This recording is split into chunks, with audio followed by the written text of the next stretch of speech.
মধ্যপ্রাচ্যের যুদ্ধ কি শেষ হবার নয়? পাল্টাপাল্টি হামলায় আবারও কাঁপছে মধ্যপ্রাচ্য।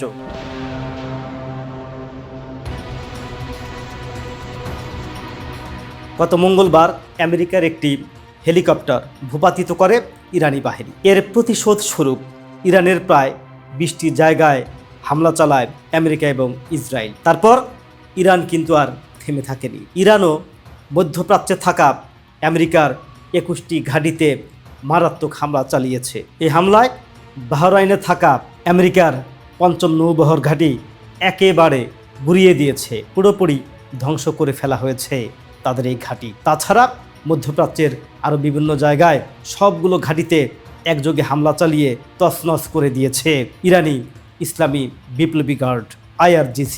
যখন এই অবস্থা বিরাজমান, তখন কি আসলে প্রকৃতপক্ষে এই মধ্যপ্রাচ্যের এই সংকট কখনো শেষ হবে? উভয় পক্ষ যদি ধৈর্য ধারণ না করে, তাহলে এই সংকট কোনোদিন শেষ হবার নয়। উভয় পক্ষই সুযোগ পেয়ে প্রতিশোধ স্পৃহ হয়ে হামলা চালাচ্ছে। এরা না মানছে যুদ্ধনীতি, না মানছে শান্তি চুক্তি। তবে আগ্রাসী মনোভাবের দিক থেকে আমেরিকা ইসরায়েল কিন্তু এগিয়ে। ইরান কখনো আগ বাড়িয়ে হামলা করে না। আগ বাড়িয়ে হামলা করছে সাম্রাজ্যবাদ শক্তি আমেরিকা এবং তাদের বন্ধু রাষ্ট্র ইসরায়েল তো আছেই। আসলে ইসরায়েল অনেকটা এরকম হয়ে গেছে যে অশান্তি না হলে তাদের ভালো লাগে না। এই ইসরায়েল যখন কোনো রাষ্ট্রে হামলা চালায়, তখন সেটি হয়ে যায় ন্যায় হামলা।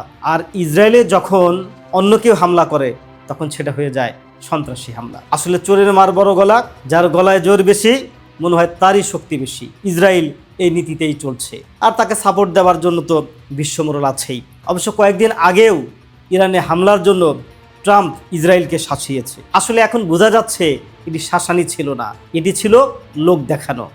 ইরানের সাথে না পেরে এরকম লোক দেখানো শাসানো হয়েছে, নইলে পুনরায় এরকমভাবে ইরানে হামলা চালাতে পারত না আমেরিকা। তবে ইরানও সিংহের মতো বীর বিক্রমে এসব হামলার প্রতিবাদ করে যাচ্ছে। মৌখিক প্রতিবাদ নয়, অস্ত্রের আঘাতেই তারা প্রতিবাদ করে যাচ্ছে। ইতিমধ্যে তারা বিশ্বের অন্যতম পরাশক্তি হিসাবে আবির্ভূত হয়েছে। এর ফলে মধ্যপ্রাচ্য তো নয়ই, বিশ্ব রাজনীতিতে এককভাবে আর আধিপত্য বিস্তার করতে পারছে না আমেরিকা। সেজন্য আমেরিকা যেন একেবারে খ্যাপাটে কুকুর হয়ে গেছে। মধ্যপ্রাচ্য থেকে সম্মান নিয়ে কোনোভাবেই ফিরতে পারছে না তারা। এজন্য যুদ্ধনীতি এবং যুদ্ধ চুক্তি ভঙ্গ করে মাঝে মধ্যে হামলা চালাচ্ছে। ঝগড়ায় না পেরে বাচ্চারা যেমন বকা দিয়ে শোধ নেয়, ঠিক তেমনিভাবে যুদ্ধে না পেরে মাঝে মধ্যে হামলা চালিয়ে প্রতিশোধ নিচ্ছে দখলদার ইসরায়েল এবং আমেরিকা।